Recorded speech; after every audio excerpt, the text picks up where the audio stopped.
चलो आज देखते हैं हम क्या पढ़ेंगे। संधि। संस्कृत अपन पढ़ रहे हैं। माहेश्वर सूत्र अपन ने कल पढ़े थे, उनका परिभाषा से अपन ने ज्ञान प्राप्त कर लिया है। ठीक है, अब क्या पढ़ेंगे अपन? संधि। तो किसी भी चीज को पढ़ने से पहले अपन उसकी व्युत्पत्ति समझते हैं। क्या समझते हैं? व्युत्पत्ति। तो संधि शब्द की व्युत्पत्ति हुई है सम उपसर्ग। किससे? सम उपसर्ग धा धातु। कौन सी धातु? धा। और कौन सा प्रत्यय है? की प्रत्यय। मतलब सम उपसर्ग धा धातु और की प्रत्यय से संधि शब्द बना है। अब देखो इस की में से क्या बचेगा? ई। क्या बचेगा? ई। धा में से क्या बच गया? है। आगा लोप हो गया। सम ऐसे कैसे है? तो ये ध इसमें मिल गया, मैं का क्या हो गया? अनुस्वार। ई इसमें मिल गया तो क्या बन गई भाई? संधि। क्या बन गई? संधि।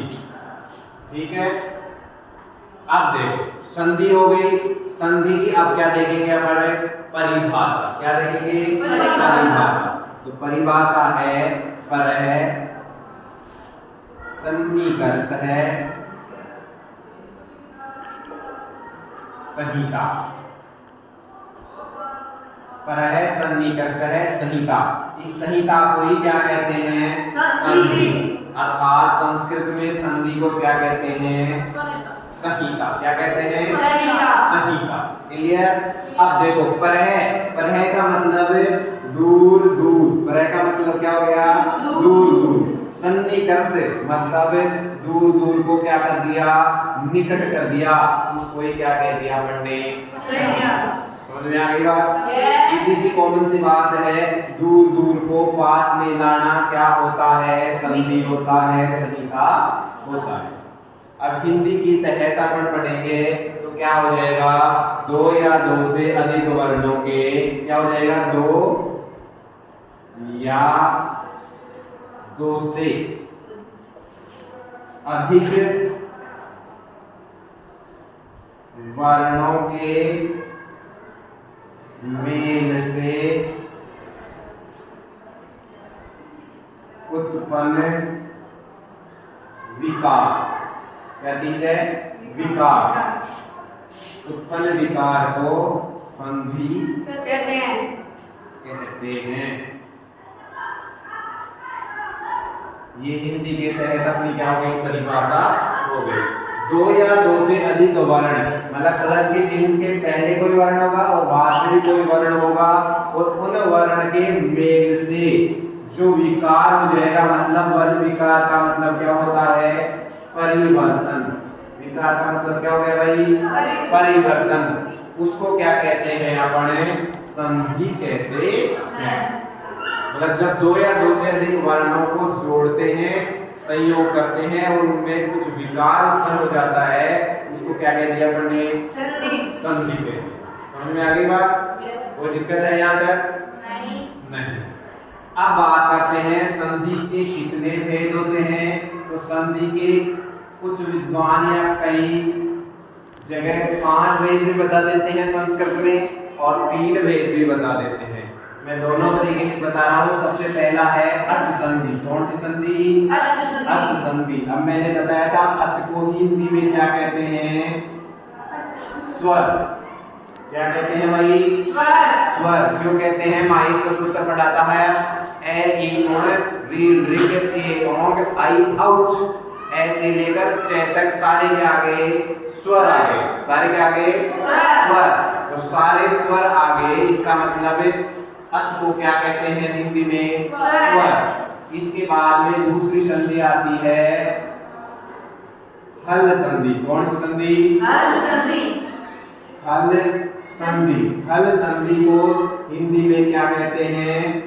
व्यंजन संधि। कौन सी संधि भाई? व्यंजन संधि। अब इसको क्यों कहते हैं? है वर्ड से लेकर लास्ट में ले तक क्या है? व्यंजन ही व्यंजन है। माहेश्वर सूत्र में है वरट लण यम गण नम झभैय गढ़ धस जब गढ़ दस खप चटता चटता और कपैय सस सर अल। पूरे व्यंजन आ गए ना? इस कारण से इस संधि का नाम व्यंजन संधि के साथ में क्या हो गया? हल संधि। कौन सी संधि? हल संधि। और तीसरी संधि होती है विसर्ग संधि। कौन सी संधि? विसर्ग संधि। इसका कोई दूसरा नाम नहीं होता, क्योंकि हिंदी में भी विसर्ग होता है और संस्कृत में भी विसर्ग ही होता है। इसके अलावा दो संधि होती है, एक तो होती है स्वादि और एक होती है प्रकृति भाव। अब ये अलग से अपने को पढ़ने की आवश्यकता नहीं है, क्योंकि प्रकृति भाव को तो अपन किस में पढ़ लेंगे? अच संधि में। और इस स्वादि संधि को किस में पढ़ लेंगे? विसर्ग संधि में। तो कुछ पूछते हैं कि 5 वेद होते हैं, कुछ कहते हैं कि 3 होते हैं। तो मुख्यतः 3 ही होते हैं। क्यों? क्योंकि इस स्वादि संधि को तो किस में पढ़ लिया अपन ने? विसर्ग में। और इस प्रकृति भाव को अच संधि में अपन ने पढ़ेंगे। अब तक अपन ने पढ़ लिया संधि समधा की व्युत्पत्ति हो गई। इसके बाद में परह सन्निकर सह संहिता। इसके बाद में 3 भेद संधि, हल संधि, विसर्ग संधि। रोक ले भाई। अब पढ़ रहे हैं अपन कौन सी संधि? अच संधि। कौन सी संधि? अच संधि। और अच संधि को दूसरा नाम क्या है? स्वर संधि। क्यों है? देखो ऐसे लेकर च तक ये अक्षर कौन से आ गए? सारे स्वर आ गए ना? इसका मतलब अच संधि को क्या कहते हैं अपन ने? स्वर संधि। कंप्लीट समझ में आ गया? अब एक क्वेश्चन नहीं हुआ कि स्वर संधि को अच संधि क्यों कहते हैं? इस कारण से कहते हैं, सारे स्वर आ गए, इस कारण से अच संधि कह दिया स्वर संधि। अब अच संधि में सबसे पहला आता है दीर्घ संधि। कौन सी संधि? दीर्घ संधि। दीर्घ संधि का सूत्र होता है अकह। बोलो अकह सवर्णे। अकह सवर्णे। दीर्घ अकह सवर्णे। दीर्घ अकह सवर्णे। दीर्घ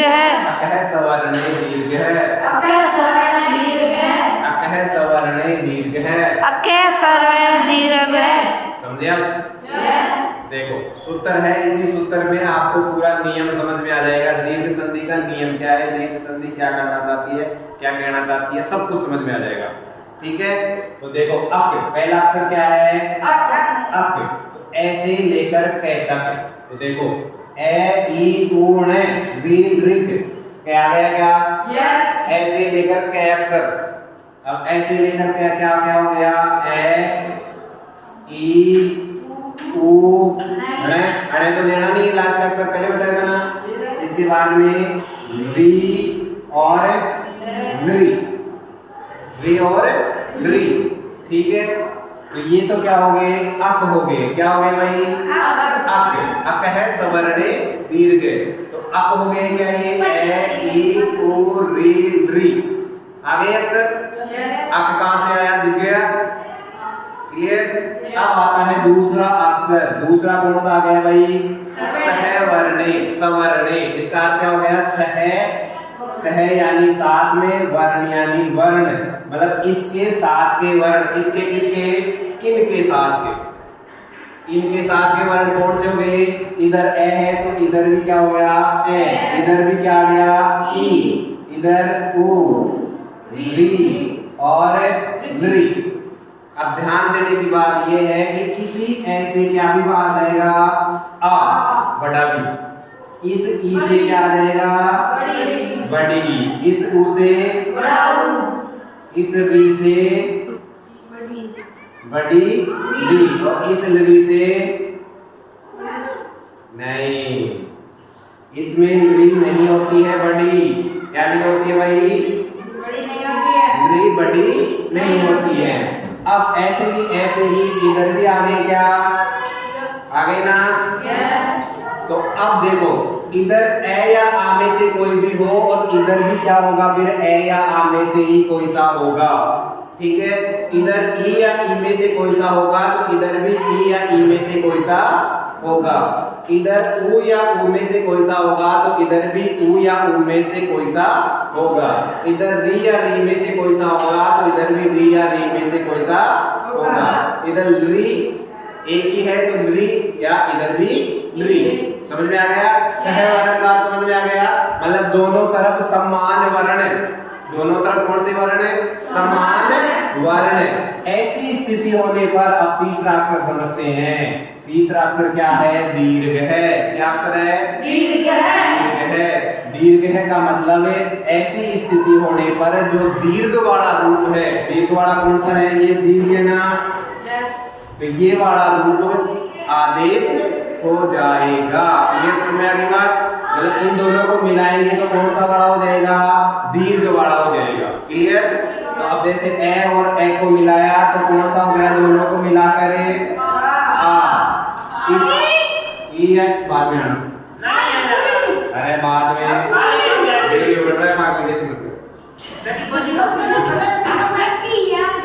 इस ई और ई को जोड़ेंगे तो क्या हो जाएगा?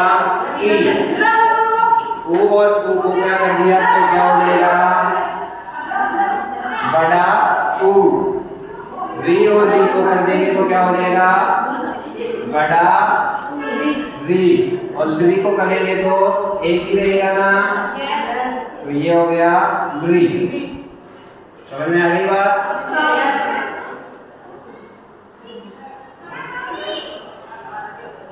तो दोनों के स्थान पर बड़ा बड़ा हो जाएगा। क्लियर? समझ में आ गई?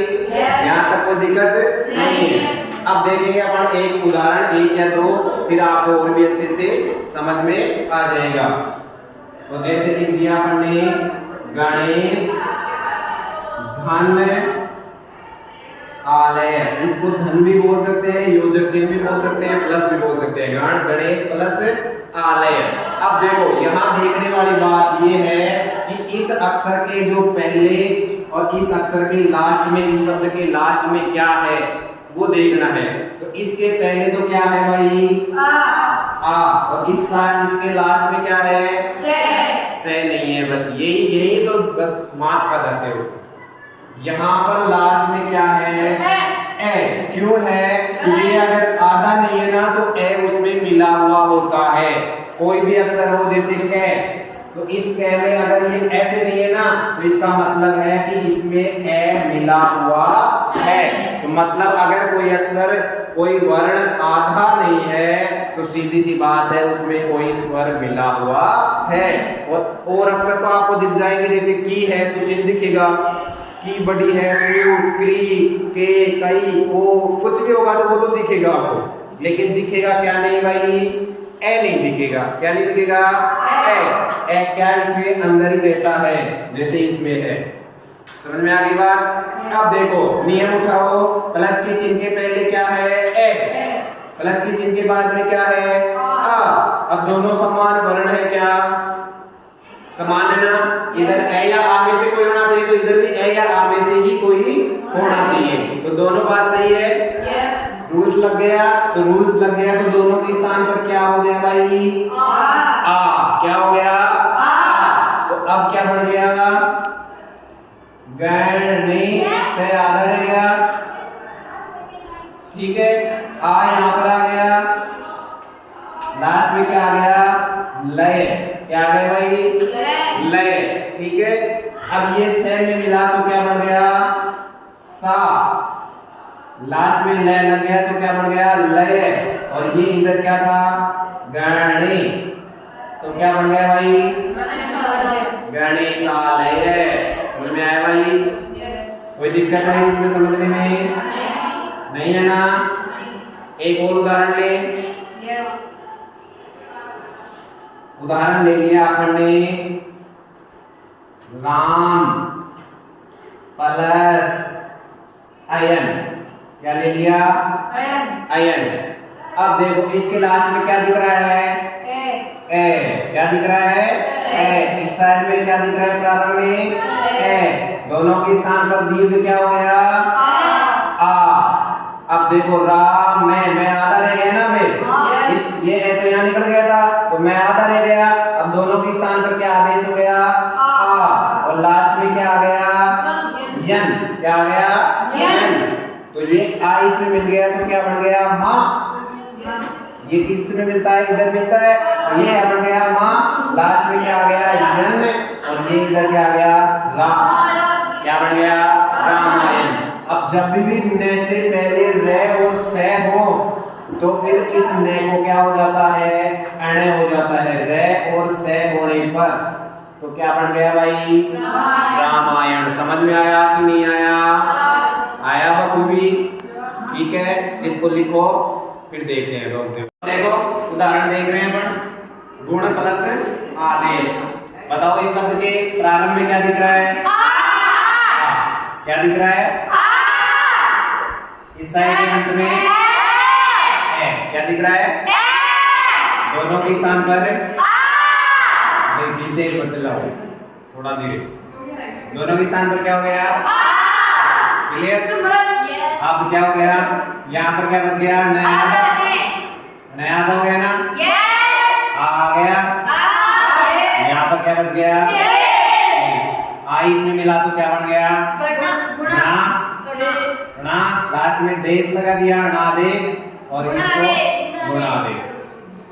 क्लियर आ गई समझ में। नेक्स्ट उदाहरण देखो जय।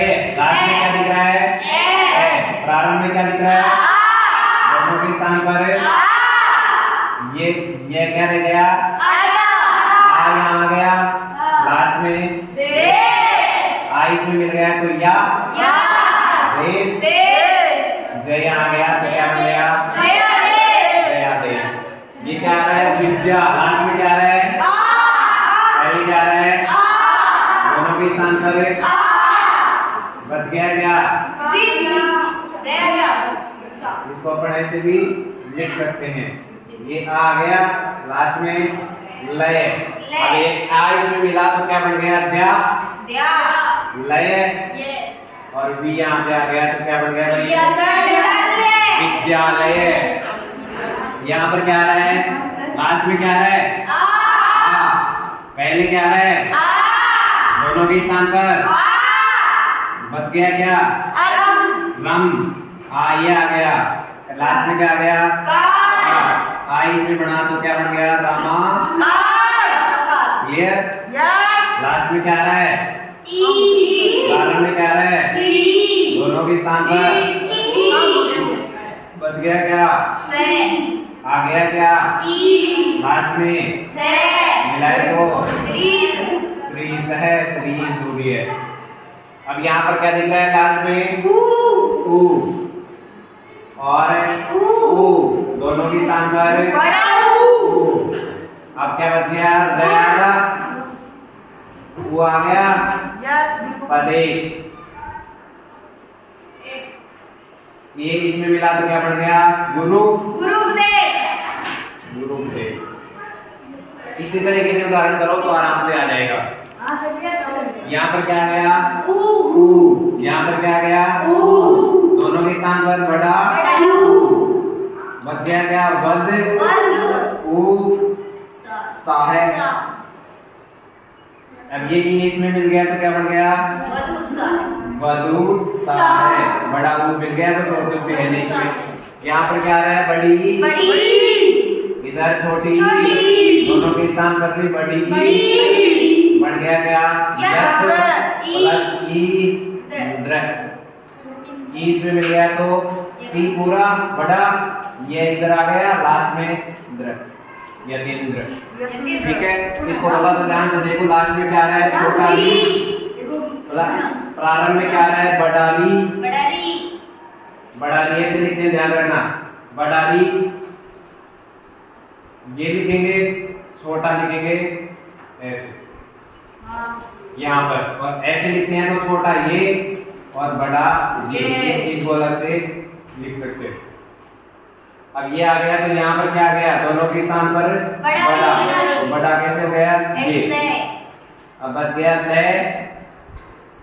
री कार वो इधर था री इसमें जोड़ा तो क्या हो गया त्रि वो आ गया इधर लास्ट में कार तो क्या बन गया वो त्रि कार। इसी तरीके से उदाहरण करोगे तो आ जाएगा।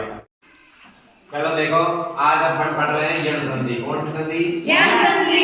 यण संधि। अब यण संधि अपन पढ़ रहे हैं, संस्कृत में पढ़ रहे हैं, कुछ सूत्रों से पढ़ रहे हैं। आपको पता है अकह सवर्णी दीर्घ है, ये दीर्घ संधि का सूत्र था, याद है? तो अब यण संधि का सूत्र होता है इको यणची। क्या होता है? इको यणची। बोलो इको यणची। इको यणची। इको यणची। इको यणची। इको यणची। इको यणची। इको यणची। इको यणची। याद रहेगा? यस। चलो अब देखो, इसमें तीन शब्द हैं, एक तो इक, एक यण और दूसरा है अची। तीन शब्द दे रखे हैं, इक, यण, अची। तो सबसे पहले अपन किसको ले रहे हैं? इक को। तो इक को लेंगे तो कहां से लेंगे? इक कहां पे है? ई ये रहा। और कै कहां तक है? ये रहा।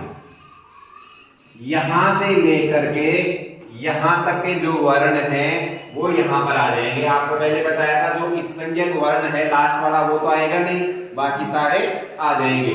तो देखो ई के बाद में क्या आ रहा है बताओ? ऊ के बाद में अणे तो आएगा नहीं, फिर क्या आ गया? री। इसके बाद में री क्या आ गया? री। अब इसके बाद में इक हो गया, ये क्या आ गया? तो ये तो हो गया इक। इसके बाद में आता है यण। क्या आ गया? यण। पंखे को रहने दे, यण आ गया। अब यण को बाद में समझेंगे, पहले इसको समझते हैं अची। अची का मतलब होता है अच। अब अच का मतलब क्या होता है? स्वर। तो यहां पर क्या आ जाएंगे? स्वर। लेकिन वो कौन से? असमान स्वर, या जिसको अपन अच भी बोल सकते हैं। संस्कृत में अच, हिंदी में स्वर। ऐसी स्थिति होगी, मतलब ई, उ, री योजक चिन्ह से पहले होंगे और योजक चिन्ह के बाद में असमान स्वर अर्थात असमान अच होंगे। तो इस ई के स्थान पर क्या आदेश हो जाएगा? ये। इस उ के स्थान पर क्या आदेश हो जाएगा? वे। इस री के स्थान पर क्या आदेश हो जाएगा? रे। और इस री के स्थान पर आदेश हो जाएगा? ले। अब ये कैसे पता चला? यण। देखो ये से ये कहां पे है? देखो ये रहा। और अणे कहां है? ये रहा। तो इसके बीच में जो अक्षर आ रहे हैं उनको क्या कहते हैं? यण कहते हैं। क्या कहते हैं? यण। तो देखो ये, वे, रे, ले। समझ में आ गया यण कहां से आया? अब हिंदी वाले तो सीधा पढ़ते हैं, ये स्थिति है। अब उनको ये पता नहीं कि ये कहां से आया। संस्कृत में अपने को अच्छे से पता चल जाता है कहां से आया। तो ये अपना क्या हो गया? नियम हो गया, सूत्र हो गया। ये सूत्र अपने को याद है तो यण संधि आ जाएगी।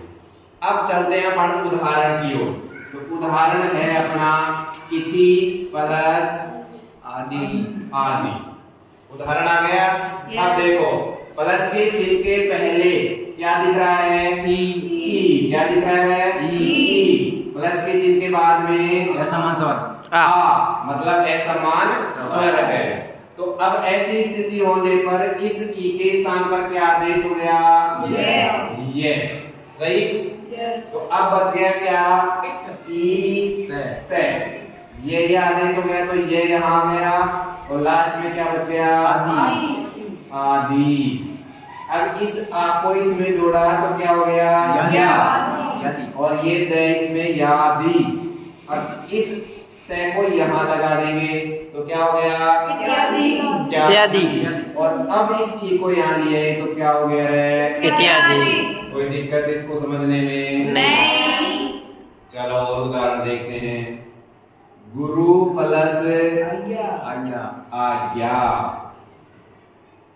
अब देखो इसके लास्ट में क्या दिख रहा है? ऊ। इसके प्रारंभ में क्या दिख रहा है? असमान है कि नहीं है? यस। तो इस ऊ के स्थान पर क्या आदेश हो रहा है? वे। समझ में आ रहा है ना सबको? यस। इस ऊ के स्थान पर क्या हो गया? वे। अब देखो क्या बच गया? गुर। वे आ गया। अब क्या आ गया यहाँ पर? आज्ञा। और क्या? अब इस आ को इसमें मिलाएंगे तो क्या बन गया रे? वाज्ञा। वाज्ञा। अब ये रे आधा है तो आपको पता है ना, रे आधा होगा तो ऊपर, रे पूरा होगा तो नीचे। तो रे आधा हो गया तो कहाँ चला गया, रे ऊपर, और क्या बन गया, रे दुर्भाग्या। किसी को कोई समझ में नहीं आया हो बताओ? ठीक है, इसके बाद में देखते हैं मात्री प्लस आदेश। देख के बताओ क्या दिख रहा है लास्ट में? री। री। कौन सी, छोटी या बड़ी? बताओ। छोटी। छोटी। प्लस के चिन्ह के बाद में क्या दिख रहा है? अब बताओ इस री के स्थान पर क्या आदेश हो जाएगा? रे। तो ये आदेश हो गया आपका रे। अब बच गया क्या?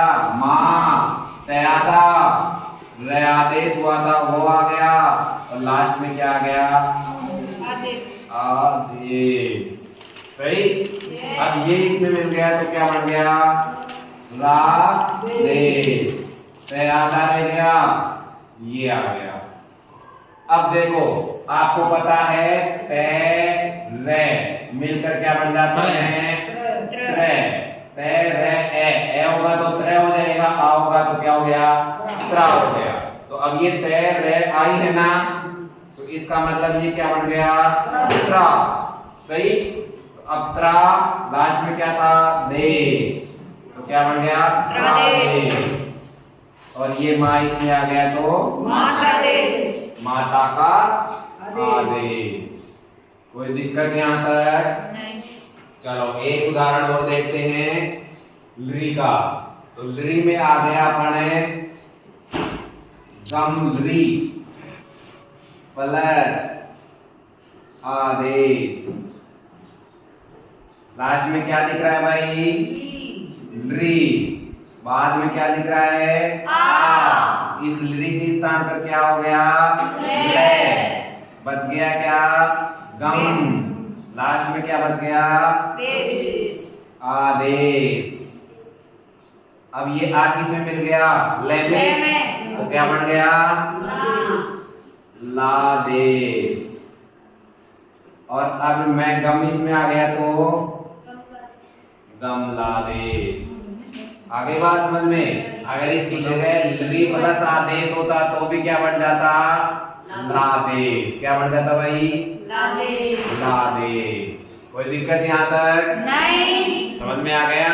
यस। तुम्हारे को उदाहरण दे दूं? कर लोगे? यस। चलो ठीक है, तो अभी देता हूँ। अब देखो ये उदाहरण अपने आपको समझ में आ गए? यस। तो देखो जो भी कमी रह गई उसको थोड़ा सा और दूर करते हैं अपन। यदि प्लस अपि, उदाहरण आपको दिया है यदि प्लस अपि, तो देखो लास्ट में क्या है? ई। प्लस के चिन्ह के बाद में क्या है? ए। क्या है? ए। तो इस ई के स्थान पर क्या आदेश हो जाएगा?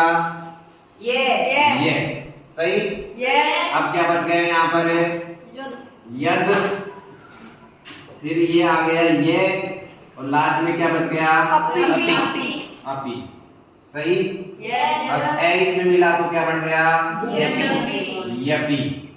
और द यहाँ पर आ गया तो यपि, और ये यहाँ पर आ गया तो यद्यपि। अब देखो एक चीज इसमें एक्स्ट्रा समझ लो, जैसे तरह में अपन ने समझी थी ना, वैसे ही द भी क्या है? संयुक्त अक्षर है। तो द में क्या होता है? ये द, ये और ए, ये मिलकर क्या बन जाते हैं? दे बन जाते हैं। क्या बन जाते हैं? दे। और आपको दिखेगा भी, देखो इसमें ये क्या है? दे। आधा दे हो गया, आवाज निर्देश हो आधा दे है। इसके बाद में यहां से हो गया ये देखो, ठीक है? तो ये क्या बन गया? दे। क्लियर? तो ऐसे ही यहां पर भी क्या बना सकते हैं अपन? इसको यद्यपि ऐसे भी लिख सकते हैं, दोनों सही है। ठीक है? यस। इसके बाद में आ गया कौन सा? गति प्लस अवरोध। तो गति में लास्ट में क्या है? ई। प्लस के चिन्ह के पहले क्या है? ए। ई के स्थान पर क्या हो गया? ये। अब बच गया क्या? गत। आ गया क्या? ये। अब लास्ट में क्या आ गया? अवरोध। ए इसमें मिल गया तो क्या बन गया? यवरोध। यवरोध। क्या बन गया भाई? यवरोध। 23 की जगह लग गया और गे ये आ गया तो क्या बन गया? इस शब्द को शुद्धि अशुद्धि में है ना सबसे ज्यादा पूछते हैं, गद्य अवरोध को। समझ में आ गई बात? ये एक्स्ट्रा ध्यान रखने की बात है। अब आ गया जंतु प्लस आर्य। थोड़ा सा आपको हार्ड लगा होगा, इसमें वैसे हार्ड कुछ भी नहीं है। लास्ट में क्या बच रहा है? उ। प्लस के चिन्ह के बाद में आ। क्या आ रहा है? आ। अब उ के स्थान पर क्या आ जाएगा? वे। तो क्या आ गया ये? वे। अब देखो क्या बच गया? जे ने आता था, पहली आ जाए, वे आ गया और लास्ट में क्या बच गया? आ ले। सही? ऐसा ही है। अब इस वे में जोड़ देंगे तो क्या बन गया? वाले। वाले। अब ये तय आधा है तो यहाँ पे लग गया और इस नए को भी यहाँ पे लगा सकते हैं और ये क्या बन गया? जंतुवालय। आ गया बात समझ में? Yes. इसको बिल्ली के रूप में ऊपर भी ले जा सकते हैं, कोई दिक्कत नहीं है। अब आ गया लृ प्लस, चलो पहले ऊपर देखते हैं, पितृ प्लस आदि। क्या आ गया? पितृ प्लस आदि। आदि। लास्ट में क्या दिख रहा है? री। प्रारंभ में क्या दिख रहा है? री के स्थान पर क्या हो गया? रे। बच गया क्या? पित। रे।